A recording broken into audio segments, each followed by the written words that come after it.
Welcome, everybody, to another episode of the Messiah Hour here on IsraelSportsAndNewsRadio.com. Thank you for joining us. We have a great show today.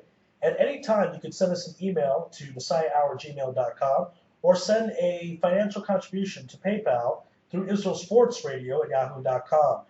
Obviously, a lot of turmoil in the past few days regarding the Gay Pride Parade. I want to discuss all that is one of our favorite reporters, Mrs. Jorah Clement. Jorah, welcome back to the Messiah Hour here on Israel Sports and News Radio. Hope you're doing well out there.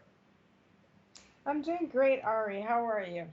I'm doing okay, I guess, considering the situation. Obviously, we're certainly not happy of what happened, and there seems to be a lot of news media that are reporting this stabbing in the Gay Pride Parade as some type of Haredi plot, a Haredi development, saying all the Haredim look this way.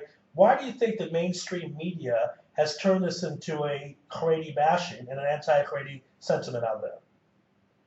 It's really very sad that they're doing this because this particular person is a very unusual type of a Haredi. I mean, a lot of people are not aware of the fact that he's connected to Neturei Karta, which is a very extreme, sect. Even within the, if you say that the Haredim are extreme compared, let's say, to the Tzvi Leumi or like the more traditional religious people in Israel, but if you look at Neturei Karta, they don't believe in the state of Israel. They don't believe in the government of Israel. Extreme here is a key word. I mean, we're talking about like as extreme as it can be, and to take them and to say that everybody in the religious community is part of it. See, there is a need to separate between two issues here. One is the issue of the gay parade and the whole idea of being gay and having a gay parade in Jerusalem, okay? And then the issue of this extreme act of murdering a person, and it isn't, and put aside the issue of gay, but murdering a person just because of his beliefs and that. Now, another issue that needs to come up is the fact that this person who stabbed these people at the Gay Pride Parade, he did this 10 years ago. He went to prison for 10 years, and he's released a few days before the parade. How come the police did not do a better job? They really should have, keep an eye on this guy. And also talk about the system that allows this guy to go free just a few days before the parade, when that was the crime he went to prison for in the first place. Well, on both counts, you're correct. I mean, first of all, the whole procedure that brought up to his release is a little strange because, first of all, normally if you release a person either from jail or from an insane asylum, as this person should have been in, there is a procedure. You see if the person is rehabilitated, if he's in any different way um, not willing to um, integrate into the population in a positive manner. And this particular person was like a no on all counts. I mean, he kept on saying that he's going to murder again. He kept on going and raving about how it's illegal for the government to exist and all kinds of issues that were, he was saying it loud and clear for everybody. He was writing it in his Facebook. He was doing every single way that would announce to the world that I am going to kill again. So that kind of a person should not have been released. If it was the psychologist, if it was the people that were assessing him, everybody should have known that he is a danger to the public, not just to gays, but danger to the public in general. So that's really important to note. Now, the second issue here is how this person makes it close enough to a gay parade without like some sort of knowledge of like having him away from something that he already offended before. So that's really important. Now, if this was a failure by the police department to not keep an eye on this guy, and if it was a failure by any type of prison officials to not let them, should have not let them out early, should there be any type of punishment? Do you see people being fired or any type of fine punishment that could go to the authorities? I don't know if punishment is the right way. I'm always for changing procedures because there's obviously a disconnect, okay? There's a disconnect here because this person um, was not a changed person since he has done his time. There was no reason to release him. Something went wrong here, and it is really important instead of like trying to find who's to blame, but to find the system because it's obviously something systematic was here. They released him because he did, let's say, 10 years in prison, and that was it.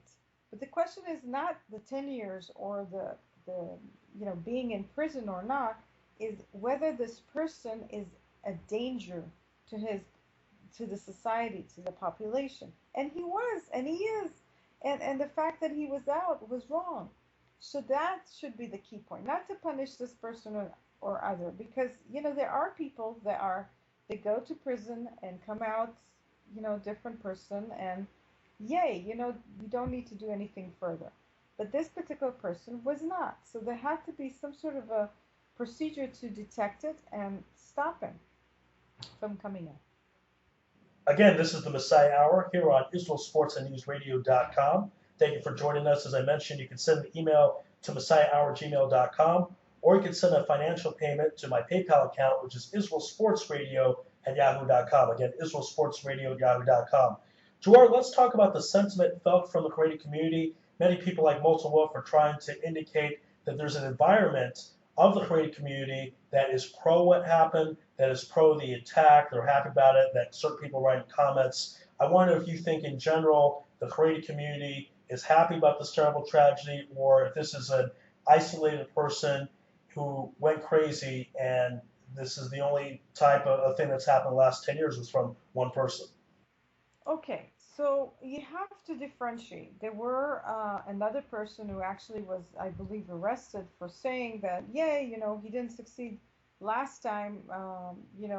We really wanted to see this time that he will succeed. And somebody said that, actually, something like that, which is very extreme. But as I said before, this is the exception, not the rule. The majority of people in Israel, I would say in the Orthodox community, had clearly separated between two things. As a religious person, if you believe in Torah, okay, you differentiate between an act that is not okay with you, okay, if it is to be gay, and it says really clearly in the Torah that it's not an act that is approved by God, okay? So we can't like deny that part, okay? But between that and taking the whole community and people that are doing it and saying that, we should do something for them actively and hurt them. I mean, one of the most important things in Judaism is you break Shabbat if somebody is hurt, okay? So the whole concept of taking a rock and throwing at somebody because he breaks Shabbat, or um, hurting somebody because of his belief or his doing something that is perceived or real by the Torah, that is, breaking the mores of Torah, then, that's really wrong. And everybody who's in his right mind and follows the real dictums of Torah understand it is wrong. So you have to separate between the two things. And that's what bothers me in the reaction of a lot of people, is because it's one thing to look at the whole idea of having, um, religious observances and how you react and act upon it. And in this particular guy's mind, there was no difference. He was mixing, you know, how you believe and how you react to things that you see. It's not our job to judge people. All right, now, Drora, I understand there was a situation where a prominent rabbi talked about the fact that the police, for some reason, interrogated his wife and threatened his wife. I want to know if you've heard anything about that, if that's true or not true, because my understanding is the wife had nothing to do with the gay pride parade stabbing. So you can tell us a bit more about that situation. This is a story that's a little peculiar because when they came to look for this particular rabbi, and I understand this, I mean, this particular couple, they're not like again, they could be part of this community of extremists and all that. But the point was different. I mean, if the person you're looking for is not there, you have his wife there. Why would you arrest her? What was her offense? What was the issue with her? It wasn't really clear. In all the articles I read, there wasn't anything that she did that was wrong besides saying, hey, you're here. The person you want to have is not here. Please leave. So, I mean, that's was her reaction, but it seems like it was a little bit more than should have been there. So that's something that I felt was kind of odd about the police reaction to it. But we can't really know because we were not there and we were not involved. We just have to rely on what is in the media. All right, and we're also hearing different reports that there were people in the police department saying things that they were going to fight the Kratom, do bad things to them. I want to know if you heard about that, if that's true at all, and should people take that seriously from the police department? Look, I mean, it's been quite a while that I feel there's a word in you could say in Arabic, Hebrew, it's both slangish. It's called alehum. It's like everybody wants to jump on the wagon and say, okay, something happens, like the same thing that happened with the rabbi in Tzfat. Okay, one rabbi does something wrong, and all the rabbis, have no morals, or are all sex offenders, or in this particular case, one person here is acting in absolutely, totally wrong way, killing people, hurting them. This is wrong. Nobody has a doubt in the religious and the non-religious. Chiloni, religious, Arab, anybody who is in right mind will go against it. So why is it that they take the whole sector and say, oh, you know, the whole sector should be blamed for this particular act? It's not right, it's wrong. I wanted to give you another issue here. You know, everybody's been saying that, the police is wrong in this case for releasing him. Just for the record, we should know that this is not an unusual thing. I mean, I was doing a little research about if this is happening around the world, if it happened, what the reaction. But to give you a few examples, like you had John Miller in California. He killed an infant in 1957, convicted of murder in 58, paroled in 75, which is many, many years after, right? Killed his parents in 1975, life term in 1975. You have, like, I'm looking at the list, it's like a very long list of people that basically were sentenced, escaped, released, condemned, did it again. Um, it is very sad, but it's not unusual. It's like it's very hard for people to get the right frame of mind for a person who's a murderer or thinks about murdering people and really say, okay, this guy is going to do this. So I think it's a matter of like us being focused on his intentions, his way of expressing himself. In this particular case, there was no doubt. He said it, he wrote it, and he told everybody around it as soon as he got out, I'm going to do it. So, it wasn't a big, secret.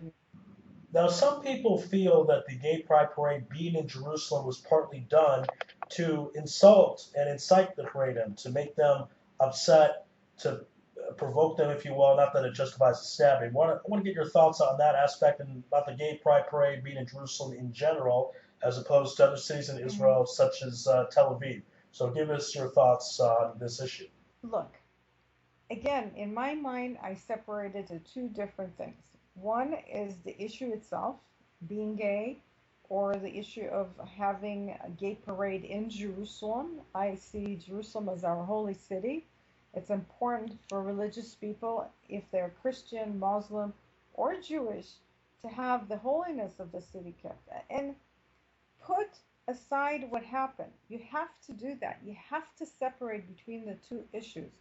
A, being gay, having, you know, expressing your, sexual inclination in public, okay? And between what happened in this particular issue, okay? In my mind, it has to be separated because Jerusalem is a holy city, and having a gay parade in Jerusalem is offending people that are religious. If it's Christians, if it's Muslims, if it's Jewish, you like it or not, this is the truth. But separate that between the disgust feeling that a lot of people are feeling about this action that was wrong. So, for that reason, I think all the big reaction of people coming and congregating and expressing their anger is correct. But again, there was some sort of a problem, I think, with approving this particular, parade to be in Jerusalem, and that's my personal view. So do you think in the future it's possible that there won't be gay pride parades in Jerusalem, they'll just keep it in Tel Aviv because people are concerned about a possible backlash? Look, um, I could see Tel Aviv as being, um, the place for, having a gay parade because there's a little bit more openness. There's a little bit. It's not a religious city. It doesn't bring out like the same feelings. It doesn't have the population that is more religious than average. To come and do it in Jerusalem, that is considered to be the center, okay, of religion. I mean, you like it or not, it's the center for Christians, Muslim, and Jews, obviously. And to do there something that is in the Bible stated clearly as offensive, okay? I mean, you put aside our political correctness, put aside all our feelings about being open and accepting society. That is aside. Look at the religion itself. The religion itself and the Bible states clearly with no like ways to get out of it, okay? Because a lot of times I have this. It's like people try to, well, we're in the 21st century. It doesn't count. Da, da, da. It does. There's a separation that should be between something that you consider right and wrong and between your acceptance of the person who's doing the right and wrong. So I see it really clear and definite. Okay? I see it as God is the judge, the person to judge, or the entity to judge that person for his action. I, as a person, will not accept it for my life or my society or my surrounding, the way I teach my kids. I don't want that to be part of their thinking that this is the norm, okay? As a religious person. But put that aside. I will not go ever and judge a person and say, listen, you should not be my friend or you should not be in my environment. I respect them as people, but I would keep that in my mind as not a way of behavior that I want to promote or see it as normal. Okay, that's the way I see it. Again, this is the Messiah Hour here at IsraelSportsNewsRadio.com. Thank you for joining us. And again, as I mentioned, the email is MessiahHour@gmail.com. And the PayPal account is IsraelSportsRadio@yahoo.com. Again, IsraelSportsRadio@yahoo.com. Gerard, tell us, do you think in future gay pride parades, whether city they may be in, will there be extra heightened security because of what might happen in the future? Will people look at these two stabbings in the past 10 years as two particular freak occurrences by one crazed individual? Um, it's not necessarily a freak occurrence. I mean, I think there is a lot of issues that there has to be consideration on all sides. Okay. I don't think it's fair to say that there should be just freedom for the liberal side and no freedom for the conservative side. And it's a lot of times really a contention thing that I have to argue about because I see that if I say that I truly, truly believe that in 1922, 51 nations gave the entire land of Israel, all the way from the Jordan to the Mediterranean to the Jewish people, to populate. And that's what it says. If you look at in the legal forms, if I say that as absolute truth, I have a right to say that. No different than my religious views.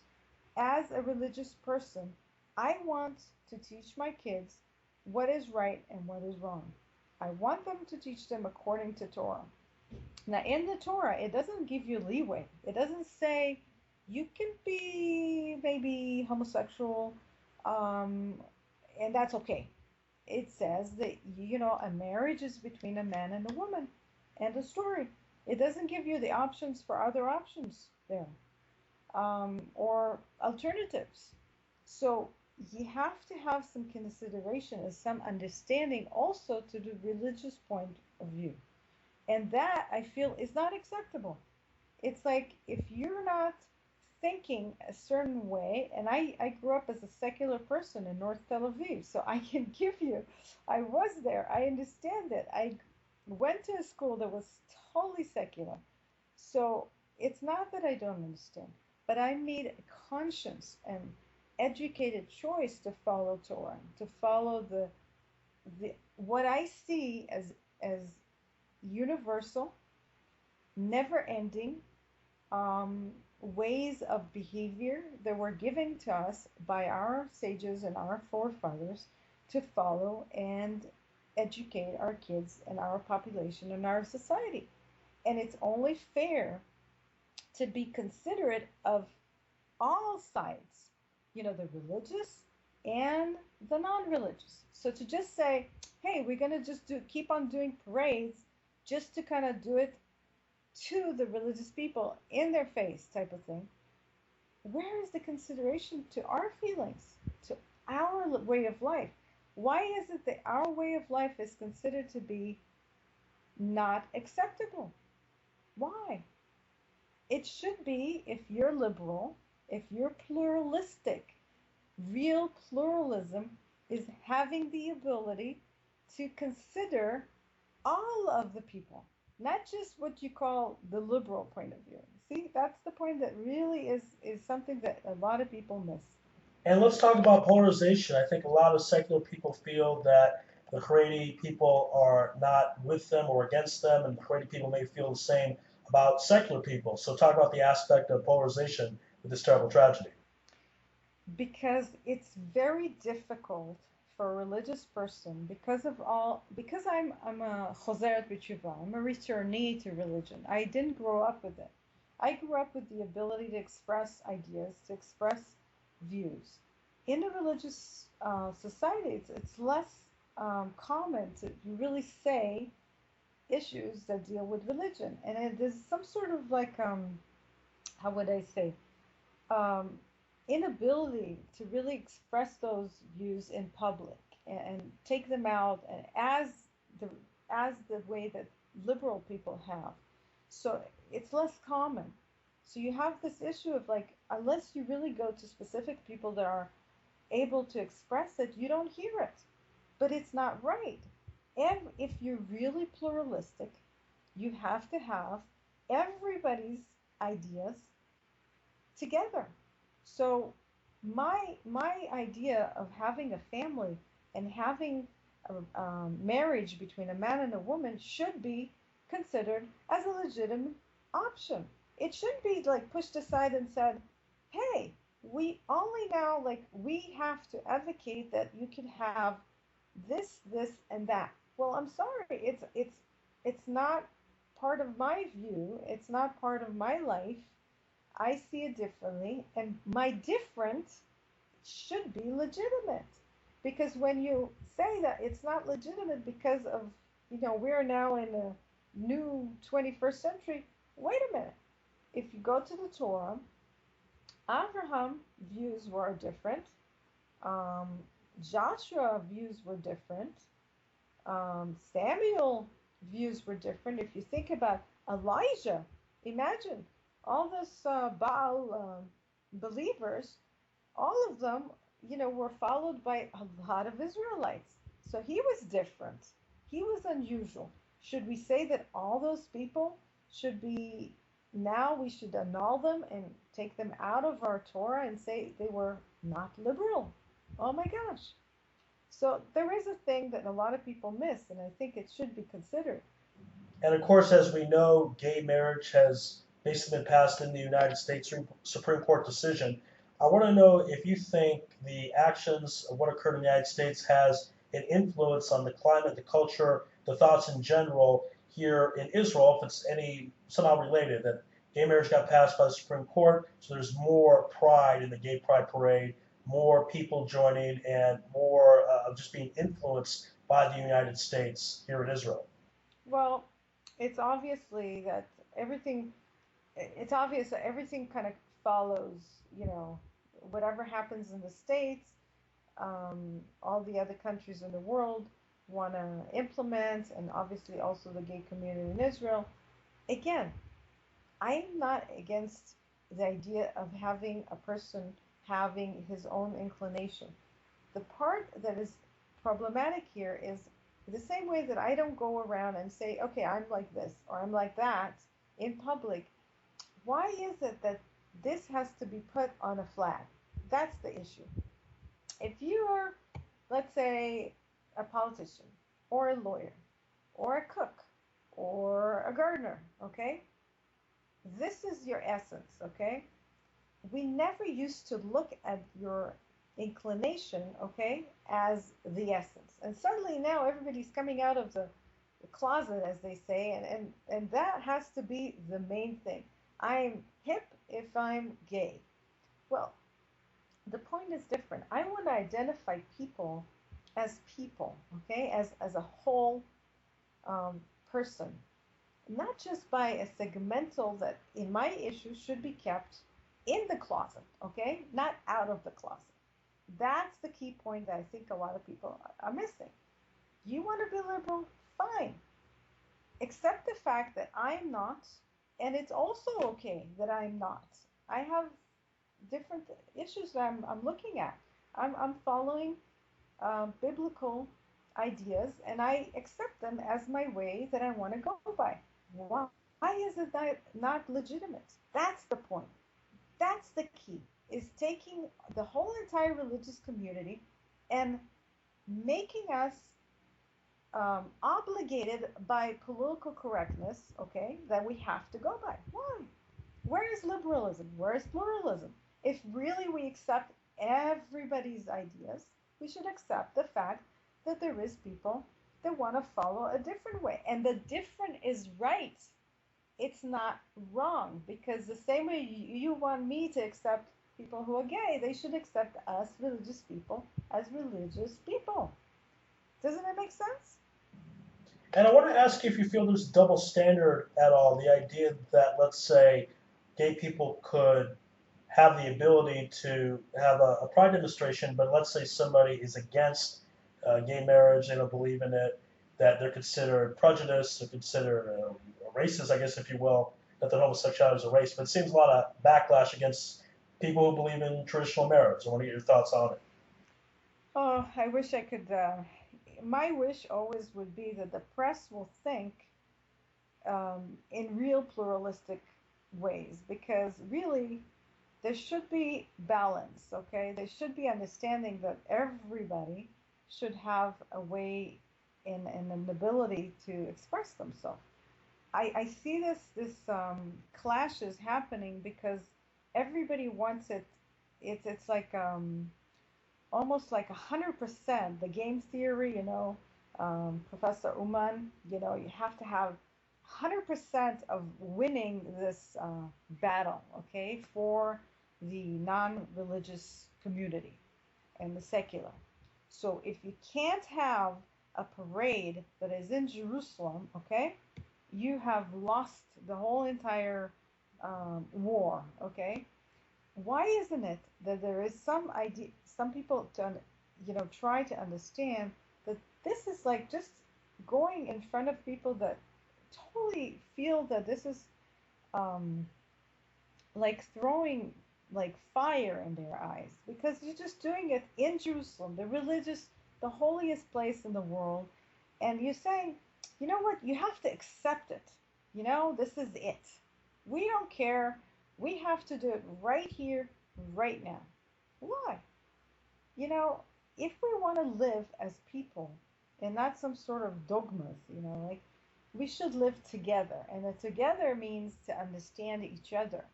And yes, my lifestyle is legitimate and fine. I'll accept that your lifestyle is legitimate for you.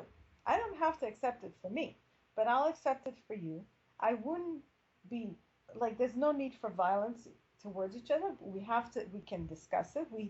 We get to a point of disagreement. We'll say, you know what? I heard you, you heard me. I disagree with you, but I'm fine with it.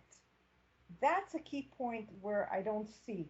Instead of fighting so much and saying, oh my gosh, the president said this and that, the president said this and that, let's fight over it. Instead of understanding that we should work as a nation, not just as like contending groups and segments.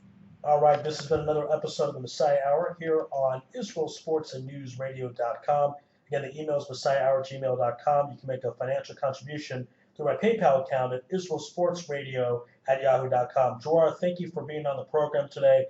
Very insightful, very enlightening, so thank you. And thank you, everyone, for listening in. Stay tuned for more episodes on my website, IsraelSportsAndNewsRadio.com. Thank you, everyone, for listening, and shalom from Israel.